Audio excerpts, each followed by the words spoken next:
In this video, we're going to look at Venn diagrams. A Venn diagram can be a very useful way to represent information. I'm going to start off by showing you a couple of examples of quite straightforward Venn diagram questions, and then I'm going to show you a lot of the important notation that you'd use in more complicated questions, particularly whenever you're dealing with probability. Okay, so we've got the symbol. This symbol is a letter in the Greek alphabet, it's xi, and it represents a universal set. It means all the data that you're interested in the question. And these curly brackets, they're sets. If you go to Corporate Maths, you can watch the videos on that. Okay, so here we've got xi. It says the set of information that we're interested in is the numbers 1 to 16.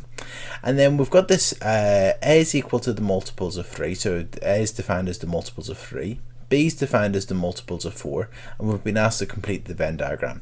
So this is a Venn diagram. You've got a circle that represents A, you've got a circle that represents B, they overlap in case there's anything that satisfies both A and B, and then you've got a rectangle around the outside. That rectangle around the outside is very important, don't forget that, okay? Because it means that if anything's not in A and B, it can go in that box to represent that it's not in A or B. Okay, so this is complete the Venn diagram. So A is the multiples of 3. So let's write down what the multiples of 3 are between 1 and 16. So that would be 3, 6, 9, 12, 15. And the multiples of 4 would be 4, 8, 12, and 16. And what we're going to do is we're going to put these into the Venn diagram. So let's first of all start off with the middle of the Venn diagram. So this section here would be anything that's in A and in B. So it would be a number that's a multiple of 3 and a multiple of 4. Now if you look at both of this, 12 clearly satisfies that. So we're going to put 12 in the middle because 12 is a multiple of 3 and it's a multiple of 4. So it's in A and B. This section here would be anything that's just in A but not in B, okay? So anything else is a multiple of 3. So let's put our 3, our 6, our 9 and our 15 in there. Okay, this section here, that would be anything that's a multiple of 4 but it's not a multiple of 3. Okay, so that would be the rest of the multiples of 4. So that would be 4, 8 and 16. And around the outside, that would be any other number that we haven't got in the diagram so far. So anything that's not a multiple of 3 or a multiple of 4. So let's put in our 1, 2, we've got 3, 4, then it'll be 5, we've got 6, 7, we've got 8, we've got 9, 10, 11, we've got 12, 13, 14, we've got 15 and 16. That's it. But whenever you're doing a Venn diagram question, I always recommend you check you've got all the numbers or all the data. So we've got the numbers 1 to 16, so we've got 16 numbers. So 1, 2, 3, 1, 2, 3, 4, 5, 6, 7, 8, 9, 10, 11, 12, 13, 14, 15, 16. So we've got 16 numbers in there. So that's it, we've completed the question. So that's a Venn diagram, okay? It's quite a straightforward Venn diagram question. We've put in the numbers in A, the numbers in B, the middle section where they overlap, so anything that's in A and B, and anything on the outside is anything that's not A or B. Okay, let's have a look at another question. The Venn diagram shows information about the drinks that some students like. Okay, so some students were surveyed and this is the type of drinks they like. The first question says, how many students do not like tea or coffee? Okay, so if you can see here, the first circle here is anyone that likes tea. So these 13 people and these 8 people all like tea. The 8, well, it's both tea and coffee. So these 8 people like tea and coffee because obviously they're in both circles. These 7 here, they just like coffee, but they don't like tea. And the 2 people outside, well, they don't like tea or coffee. So the first question says, how many students do not like tea or coffee? Well, it's going to be these 2 students here. So that's going to be 2. The next question says, how many students like tea and coffee? So because it's and, it means they like tea and coffee. It's going to be the people in the middle that like tea and coffee. So there's 8 students that like tea and coffee. Next question. How many students like tea? Well, obviously we've got these 2 numbers here. We've got our 13 and our 8, and they're both in the circle for tea. So if we add them together, we'll see how many people like tea altogether. Well, 13 plus 8 is 21. And that's it. So that's how many people like tea. We've got the 13 people that like just tea, and we've got the 8 people that like tea and coffee. So altogether, there's 21 people that like tea. The next question says, how many people like coffee? So if we look at the coffee circle, we've got the 8 and the 7 inside. If we add them together, there's 15 people that like coffee altogether. The next question says, how many students are in the class? Well, if we add all the numbers together in the Venn diagram, we'll see how many people are in the class. So we've got 13 plus 8, which is 21, plus 7, which is equal to 28, plus 2, which is equal to 30. So there's 30 people in the class. Next, how many students like tea but they do not like coffee? Okay, so the people that like tea and not coffee would be these 13 people here, because they're in the tea circle but they're not in the coffee circle. Okay, so it'd be 13. And the next question is, how many students like coffee but not tea? Well, if you look at the coffee circle, that'd be the 7. 7 people like coffee but not tea. So we're sort of getting used to sort of reading Venn diagrams and understanding how to approach understanding what the numbers mean. Okay, so next example says, in a class of 24 students, 12 played the piano, 13 students played the guitar, and 4 students play neither instrument. So what we're going to do is we're going to fill in the Venn diagram to begin with, and then we're going to be able to answer the question, how many students play the guitar only. Okay, so first of all, let's put the 4 students that play neither instrument outside. Now this 12 that play the piano, that's the whole circle, okay? And 13 that play the guitar, that's the whole circle here, okay? Now we don't know which number's in the middle, so we can't just quickly fill out these 3 numbers, but what we can actually, from the information we've been given, because we know there's 24 students altogether, we can use one of the numbers. So let's just look at the 12, and we know that in the piano circle, this whole circle here, we know that there's going to be 12 students. So let's just put a 12 in there for now, okay? And we also know the 4 play neither instrument. So we know there's 12 there and there's 4 there. Now that's 16. Now altogether there's 24 students. Now there's only ever going to be 4 numbers to add together in this question. We've got these 2 here, this one and this one, but they're 12 altogether. The one that we don't know, and the 4. So if we do 12 plus 4, that's 16. Well, if we add on 8, we're going to get the 24. So that means that this section here, the bit that's only guitar, is 8. Actually, that answers our question, 8. Let's just fill in the rest of the Venn diagram anyway. Okay, so let's rub out the 12 now, and let's work out the 2 other numbers in the Venn diagram. Okay, the bit in the middle and the bit that's piano only. Now, we know that 13 play the guitar, so that's that whole circle here. Now, if there's 8 there, that means that the 5 is in the middle to make 13. So because 5 plus 8 is 13. Now we know there's 5 in the middle, and we know that 12 play the piano, that's this whole circle here is 12. If we know there's 5 there, that's going to put 7 on that side.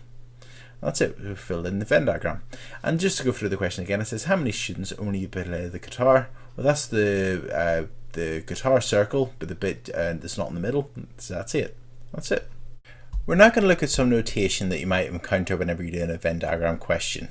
So we've already seen A, okay, so if you have a circle here in the Venn diagram that's labelled A, anything inside it will be part of the set A. Next, inside of B is obviously B. Now, an A with a dash like this, that means the complement of A. Alright, that means not A. So it means anything that is not inside the A circle. So, well, or oval in this question. So here you've got the circle of the region for A. Anything outside of it would be A dash, which is the complement of A. Likewise, B dash would be the complement of B. So anything outside of B. Now, A and this U and then B means A union B. And that means anything that's in A or B. Alright, so anything in the A circle or the B circle would satisfy or be part of the group or the set A union B. So A union B is anything in A or B. I like to sort of consider the word or whenever I see that. And finally, A and then an N and then B. It's not like an N, it's like it's the shape, okay, the symbol. A, the symbol B, would be A intersect B. It means anything that's in A and B, okay, so anything would be in the middle region, okay. So A intersect B is anything that's A and B. Okay, let's have a look at some questions. So here's the Venn diagram. A number is chosen at random from this Venn diagram. Find the probability of each of the following. So let's see how many numbers in the Venn diagram to begin with. So we've got 1, 2, 3, 4, 5, 6, 7. So 7 numbers, and the first one says, what's the probability of getting C? Or what's the probability the number chosen is from C? So there's 1, 2, 3, 4, 5 in C, so it's going to be 5 out of 7, 5 sevens. Probability of D, well, there's 1, 2, 3 numbers in D, so that'd be 3 sevenths.